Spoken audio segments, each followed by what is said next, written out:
खूनी पुतला।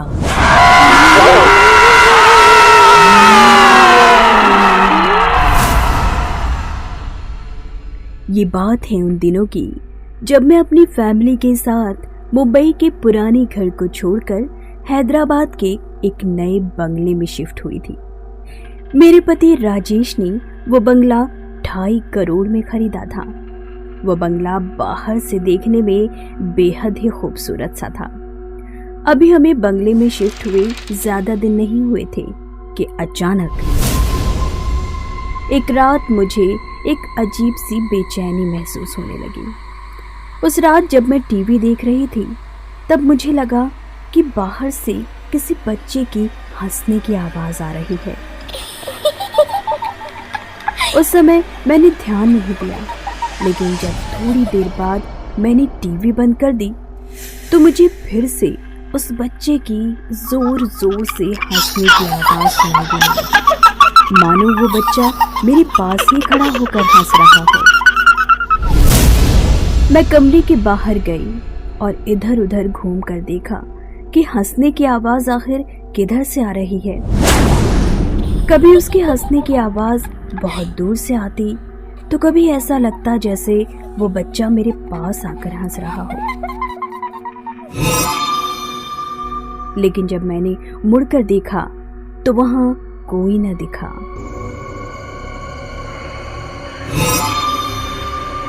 इस बात पर मेरे पैर थर थर कांपने लगे। मैंने बड़ी हिम्मत जुटाई और उस आवाज का अंदाजा करते करते मैं बंगले के एक पुराने स्टोर रूम में जा पहुंची, जहां से उस बच्चे की हंसने की आवाज बिल्कुल साफ सुनाई दे रही थी।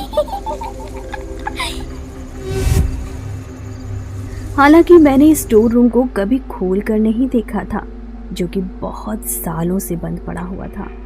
उस रात मैंने उस रूम को खोल कर देखा और जैसे ही मैं उस कमरे के अंदर गई, वो कमरा अंदर से अपने आप लॉक हो गया। मैंने उसे खोलने की बहुत कोशिश की, लेकिन वो दरवाजा टस से मस न हुआ।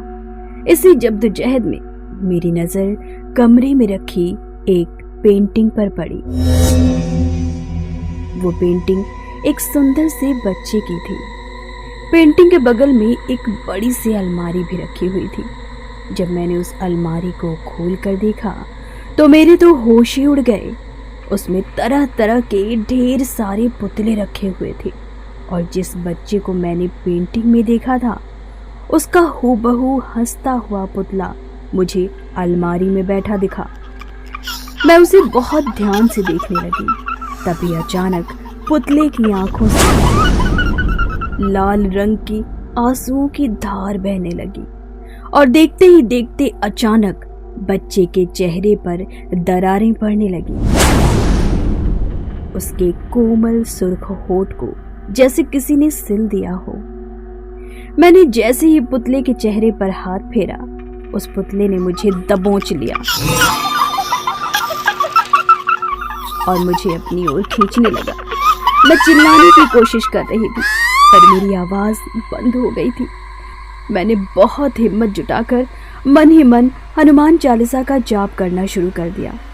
इतने में उस पुतले ने मुझे झकझोर कर खींचना बंद कर दिया और मैं जैसे तैसे दरवाजा खोलकर उस कमरे से बाहर आई। ये सारी बातें मैंने अपने पति से बताई, लेकिन वो मेरी ये बात मानने को तैयार ही नहीं थे कि उस कमरे में एक पुतला है जो कि जोर जोर से हंसता है। उस दिन के बाद से अब लगातार उस बच्चे की हंसने की आवाज हर रोज मुझे सुनाई देने लगी। मैं रोज जैसे तैसे रात गुजारती और सुबह होने का इंतजार किया करती थी। ऐसा होते होते करीब 15 से 20 दिन बीत गए थे और 15 जुलाई को हम पर एक भारी मुसीबत टूट पड़ी। उस दिन मेरी बेटी मोनिका का जन्मदिन था और मेरी बेटी उस दिन 7 साल की हो गई थी। हमने बहुत ही धूमधाम से मोनिका का जन्मदिन मनाया था, लेकिन उस रात मोनिका खेलते खेलते उस बच्चे की हंसने की आवाज सुनकर स्टोर रूम के उसी कमरे में चली गई जहां मोनिका ने उस पुतले बच्चे को देखा। और जैसे ही उसने उस पुतले के सर को हाथों में उठाना चाहा तो पुतला बहुत जोर जोर से हंसने लगा। बच्चे की हंसने की आवाज सुनकर मैं उस कमरे की ओर दौड़ पड़ी और मैंने देखा मोनिका भी उसके साथ हंस रही है।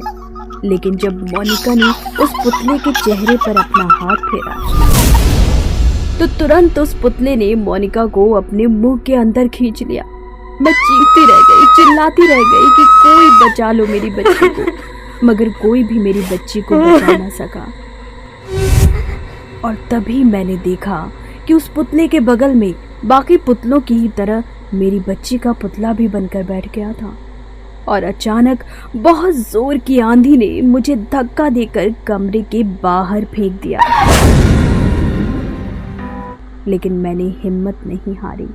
मैं दौड़कर अपनी किचन से माचिस लेकर आई और स्टोर रूम के कमरे में आकर हनुमान चालीसा का जाप करते करते उस पुतले बच्चे की तस्वीर को आग लगा दी।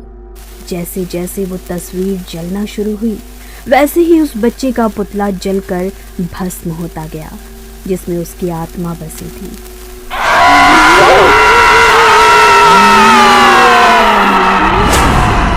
और उसी के बाद मेरी बच्ची उस पुतले के चंगुल से छूटकर जिंदा बच गई। इस घटना के बाद मैंने वो बंगला छोड़ दिया और उस बंगले के ओनर ने उस बंगले को सील करा दिया ताकि अब कोई भी वो हॉन्टेड बंगला न खरीद सके। आज इस घटना को हुए 2 साल बीत चुके हैं और मेरी प्यारी बच्ची आज हमारे साथ सही सलामत मौजूद है।